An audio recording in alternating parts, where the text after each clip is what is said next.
I want to get into this Chicago Blackhawks situation, and I don't know where to begin on this. We can go into Toews' comments after this thing came out. Quenneville decides to withdraw from his job and step down from the Florida Panthers, one of the hottest teams in hockey, probably the best team in hockey right now. You talk about the GM, Bowman, stepping down during the week because of these stories and these allegations coming out. And what really bothers me is we've seen so much stuff going on in sports, college sports, professional sports.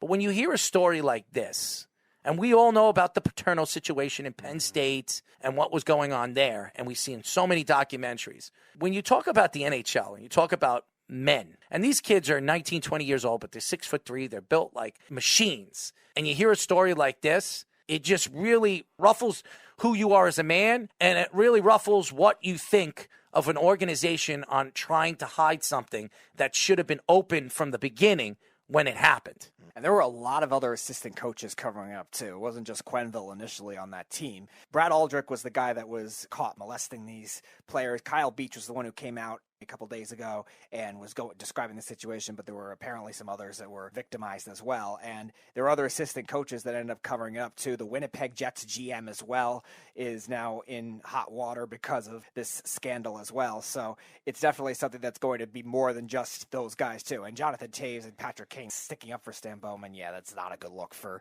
guys that are supposed to be quote-unquote leaders of your team. And really the only veteran guys left on the team remaining because they traded Duncan Keith, they bought out Brett Seabrook, and now he's with Tampa Bay. Not much of that team left. Obviously, that team was very deep at the time, but a lot of those guys are gone, and those are really the only two left. So them standing up for Stan Bowman just doesn't make any sense either, and it's going to be a really bad look now for the Blackhawks as an organization, too. Black hole, that's what we're going to call it. Yeah, these young players, too. If you're a young player, why would you want to go there? Right. Why would you want to be drafted to an organization that doesn't protect their players? And also, too, these young players that are on this roster right now, a lot of these guys that have played well, from Alex DeBrincat, Dominique Kubalik, who was a Rookie of the Year candidate in the shortened season, Kirby Dach. These guys are now getting mentored from Jonathan Toews and Patrick Kane, which I guess from on the ice standpoint will help, but not going to help them. You don't want to learn the kind of lessons and mentorship from guys that are standing up for a GM that was part of a cover-up and resigned quickly when he knew.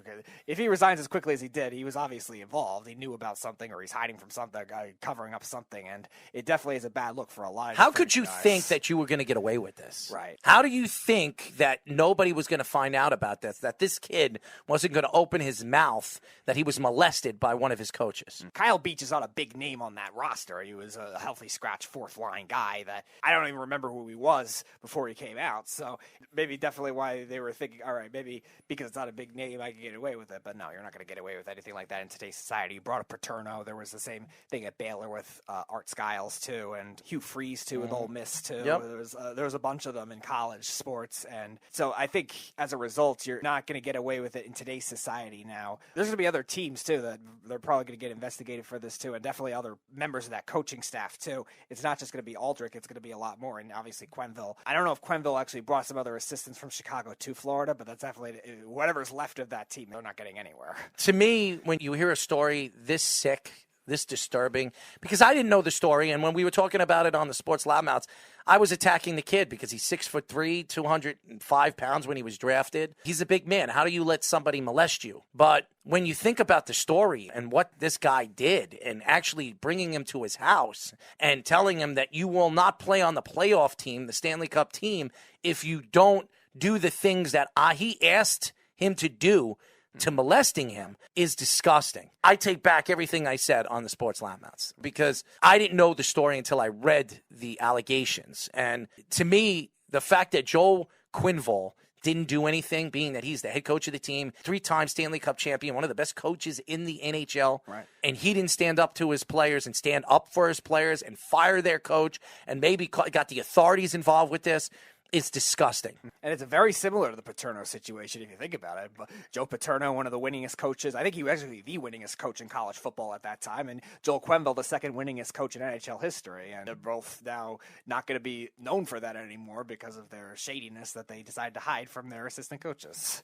You take a step back. I don't know who Kyle Beach is. I'm looking at his Twitter right now. He's got 31,000 followers. He'll probably have a lot more by the end of this. Might even put him on a pedestal now with some of these these people in this world that have been molested. He'll obviously help out because he was a kid that was molested as well. So this could turn out to be obviously not a good thing, but something that you can look past it. And obviously an athlete can help out some of these innocent kids that are getting molested by not only their parents, but school teachers and different people around the world. It's really disgusting. As an organization, a multi-billion-dollar organization, the ownership over there should be gone. If these same owners are still there, the NHL and Gary Bettman need to get involved and need to force his hand and tell him you have to sell the team. Absolutely. Because if you don't know what's going on behind closed doors and you don't know if you're paying the salaries to these coaches, you're bringing these coaches, you trust in your GM to bring in the right coaches to the right players to look over these kids when their parents are letting these kids get drafted, giving you their kids after they're drafted, it is an absolutely despicable thing. And Quenneville is like a father. He should have been a father figure. And that's something that Paternal should have done when that stuff was going on in his stead. So unfortunately, this story is only going to get worse. There's going to be more that comes out. There's going to be a lot of people that are going to lose their jobs. It's going to definitely hurt the NHL, as the NHL has definitely been growing over the last couple of years, not only in North America, but around the country. This is going to hurt it, because what parent would want to raise their kid playing hockey so their son gets drafted and gets molested by one of their coaches? The NHL really needs to look at this thing. Quenneville will probably never coach again. All these guys, the GM, Bowman will probably never GM again. How could you ever give these guys another chance or another job after hiding something so despicable, so disgusting, so ruthless? This Kyle Beach, over the last, I would say, 10 years has been hiding this secret and finally had the courage to come out and speak and tell people what happened to him those years over there in Chicago. I want to give a shout out to Kyle Beach because I give him a lot of credit. It's very hard for a man to come out and say and do something like this because you want to protect yourself and you don't want to throw yourself and your name under the bus. But the fact that you did this shows you that you're recovering. You're ready to recover from the disgusting, despicable things that happened to you over there in Chicago. And like you said, it's going to help other people that might not have that kind of bravery, that kind of courage to come out and tell their story too, if you're seeing a professional athlete do it. Absolutely. I hope they drop the hammer on Quenneville. I hope they drop the hammer on Bowman. I really think they should get the authorities involved with this. This is jail time. You can't honestly tell me that these guys are just going to get away with it because he's a Stanley Cup champion coach and this guy's a Stanley Cup champion GM and think, oh, you know what, let's just push it under the rug. Well, let's pay this guy out and leave it alone. This isn't going to work. No way the press is going to let that happen. This is definitely going to be dragging, and I know Jeff told me the other day that he believes that when the story comes out with the Washington football team, this thing will be pushed under the rug and nobody's going to care about this. I beg to differ. Yeah, I think this is going to get worse. I really do. I think there's other players that were molested. I think there are kids that are getting molested. And the fact that this guy who was molesting Kyle Beach and other players gave a reference to this guy to get another job somewhere else, it's despicable. We'll get into the story more as the story starts to come out a little bit more, where we can put two and two together and put the stories together. Finishing up on this segment, I want to get into some baseball. The Atlanta Braves squeaked into the World Series this year and played fantastic through the National League and knocked off the champion Dodgers, which a lot of people thought they never had a chance. We did.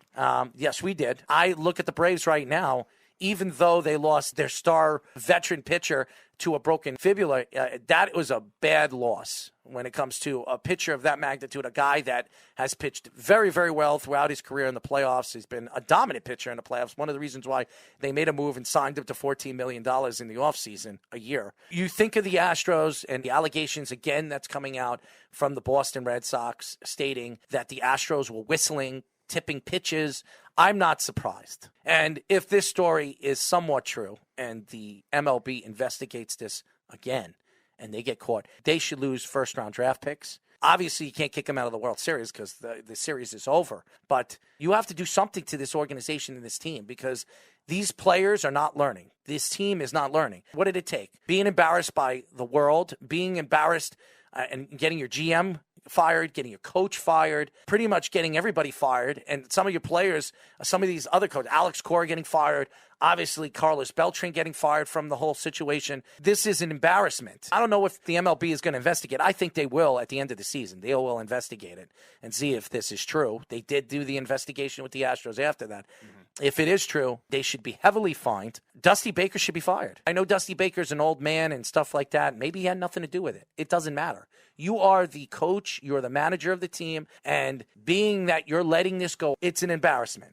It's an absolutely embarrassing situation. Yeah, you wonder now with a new front office, a new manager, Dusty Baker was brought in to maybe bring more, I guess, class and more tradition to this team, maybe more stability. And you wonder if Dusty Baker, who's been attacking a lot of these critics of the cheating past, maybe now has something to say about this when it comes to this whistling. Now, is the whistling as egregious as the buzzers and the cameras and all the technology? And the I don't know. trash cans? You're tipping pitches. I'm not saying it's not cheating. Is it as bad as all that where they're going to maybe lose everybody? I don't know. But it definitely is something that is shady when it comes to the fact of Dusty Baker was brought here to be old school, to be the leader, the manager that's going to bring leadership, especially with the young team now. Now, again, these players, a lot of these players that are on this current roster were not on the 2017 roster that was initially for cheating. It's a lot of new starting pitchers. Kyle Tucker was a prospect. A lot of these young players were not, but you still got Bregman, you still got Correa, you still got Altuve, you still got Gurriel. All these guys that are still part of that core. Maldonado, I believe, was there too as the backup catcher. You got a lot of these guys still remaining from there that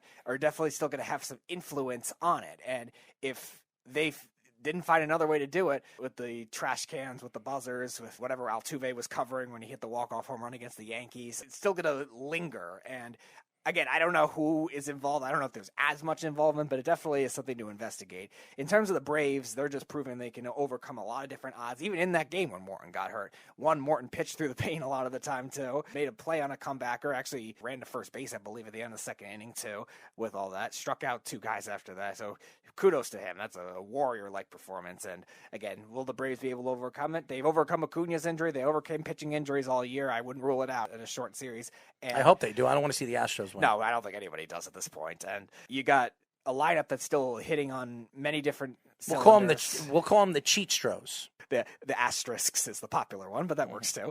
But the Braves, I think they're definitely a great story of what they've been able to put together with that young team. A lot of these new pitchers now that are coming through for them. I know Morton's injury, being he's a great playoff pitcher, definitely hurts, but the Braves have overcome it all year. They wouldn't be here if they didn't. I think it's pretty impressive what we've seen with the Atlanta Braves and what they have done with all the injuries they started in the beginning of the season, losing their top 2 pitchers to injury. Slowly but surely made the trades at the trade deadline that really solidified this team in the outfield and added the power that they needed to get them all the way to the World Series. So it's an amazing story. I'd like to see them finish it. The Atlanta Braves haven't won a championship in almost 20-some-odd years. I'd like to see this team actually pull it off and win the first title in such a significant amount of time. So, imagine that. The last time the Braves won the World Series, half their players weren't born yet. Well, it's true.